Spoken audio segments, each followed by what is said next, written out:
Chief Executive Report. Okay, have we got everyone back online, team? We will reconvene. Yeah, I'm here. Thank you. Gary, thank you. Terry? Yeah, I'm here. Thank you. Terry, Rekka, are you back with us? Not yet. Okay. So we'll carry on. So if we start with Hayden. Forgive my ignorance, but so as part of the Chief Executive, yes. I'm sorry. Yes. Try to keep up. Len? Okay, so we'll go to Chief Executive Report item 3.3 and start with Hayden. Yeah.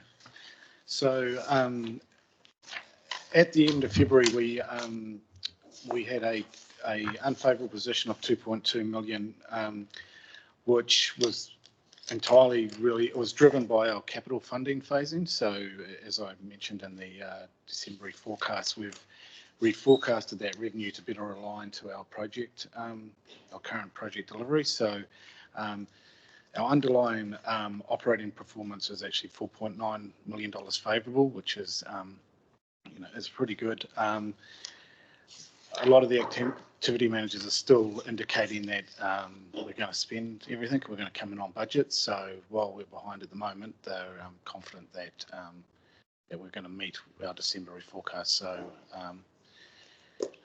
in terms of that, that's sort of where we're currently at. We finished March last week, and that's pretty much in line with our February results. So we'll just have to see how April plays out over the next couple of weeks. In terms of CapEx, it's basically still in line with the December forecast. Our borrowings, 79 million versus annual plan of 85 million, with 6 million of that pre-funding, and we have actually paid down that debt now. So and rates debtors, I guess, is the last one. That's probably the big one there, will be the last instalment. So we've got one more instalment to come on the 15th of May. We'll have to see how well that goes. And then at the moment we're on track, but we've got one instalment which has got a large part of our rates to come in. Happy to take any questions. Thank you, Hayden. Questions for Hayden at this stage? No? Aileen, anything to add on that? All right. Okay. Online, any questions for Hayden?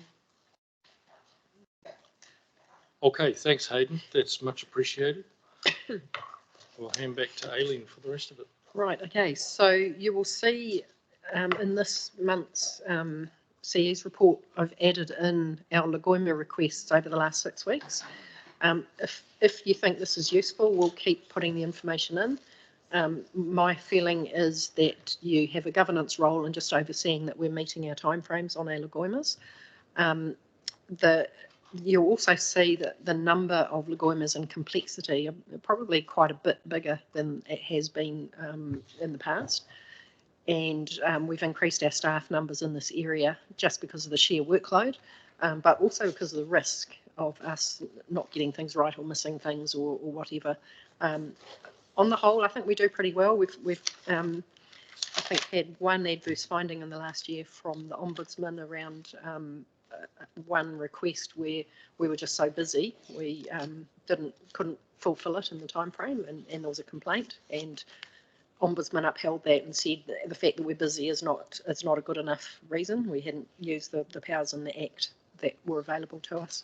The other point is that we don't charge for most of our Lagoima requests, so this is all ratepayer funded activity. So I'm sure you'll find it interesting as to the types of questions that people are asking and wanting to know about. So let me know how you feel about that going forward, and we can. Can I just ask a question? Is it really true that another council has to put in a Lagoima request to be able to find out about our processes? Yeah. No, they could ask us that question. And I think the other point is there's a whole load of other requests that haven't made it into the Lagoima process, and particularly there was some ratepayer stuff that came through in the last few weeks that hasn't made it into here, where we've just been able to turn it around This is the stuff we track through the system. Right, okay, section after that, you'll see a comment about out-of-cycle approvals. So I actually have a delegation to sign off some out-of-cycle approvals. On the whole, like the Wona Bay one, seemed to me to be too big for a CE to sign off. But this is just a small one, but within the delegation, it says that I can sign it off subject to reporting it to the next available meeting. And so we now have spreadsheets set up so that we can keep track of them and make sure that we're accurately reporting them through. And it is the Thames swimming pool. Some information on the RFS system there, so that's a work in progress, and just noting that there's information now going around the community boards about breakdowns around what's being asked for. Recovery update. So we had a recovery meeting on Monday, and it kind of feels like we've recovered pretty much.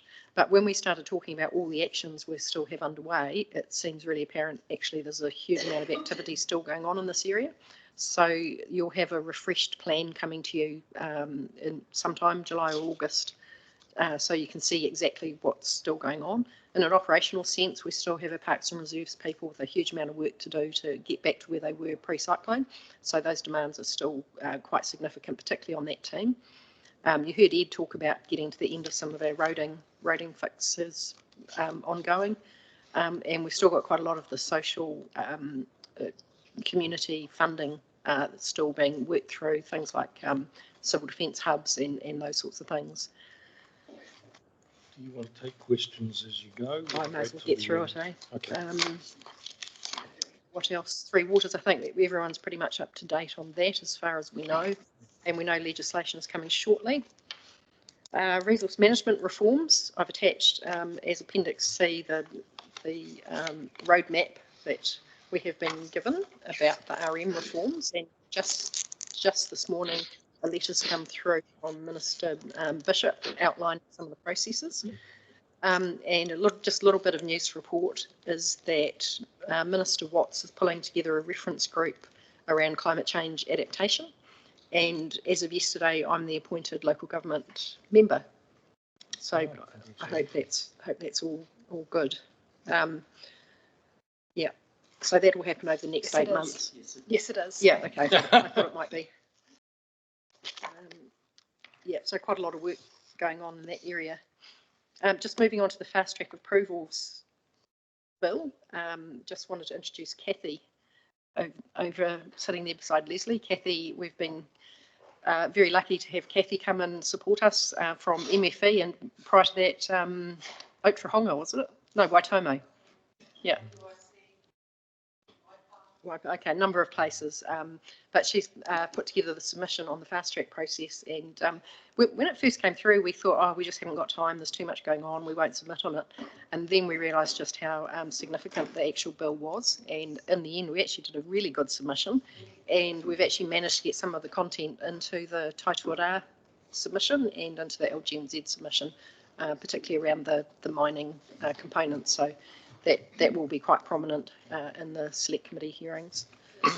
So there's quite a bit of detail written into the report, just outlining what it covers, because the actual submission itself is actually quite technical and had some legal input there just to make sure we were on track with it.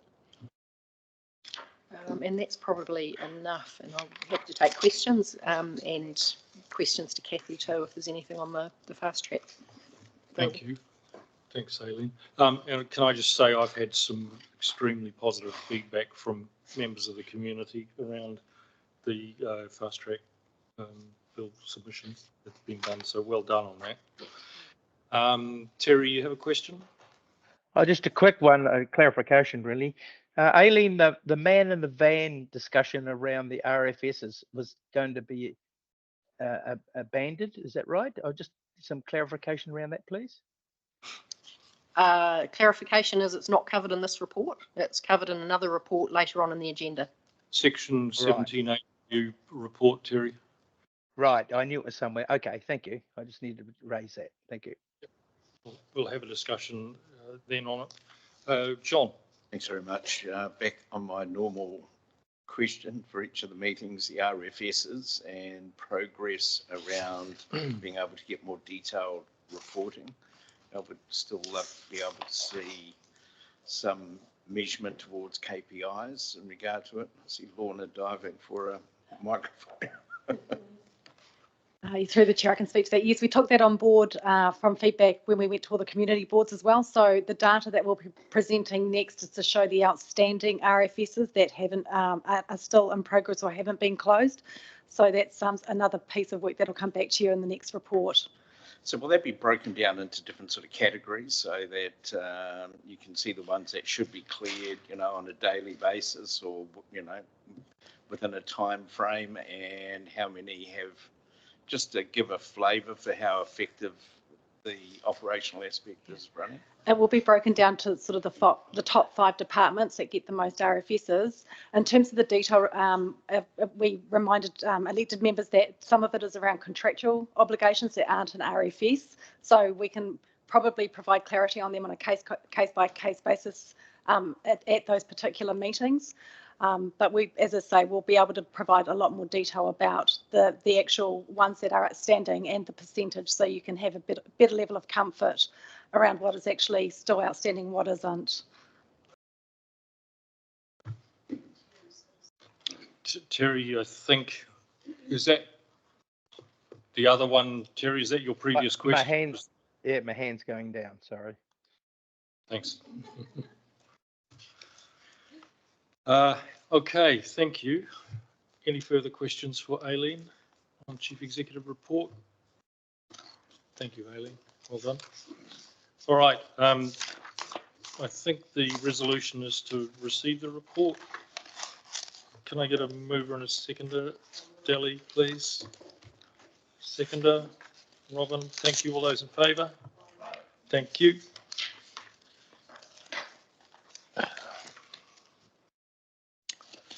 Three 3.3 is the Mayoral Report. I'll move this. Can I get a seconder, please, to receive the report? Martin, thank you. It's self-evident, just a rundown of engagements. All those in favour? Thank you. We'll move to public excluded now. Can I get a mover and a seconder? Move, John. Thank you. Seconder, please. Delhi, all those in favour? Thank you. We'll take a couple of minutes just to work through our processes. I'm comfortable for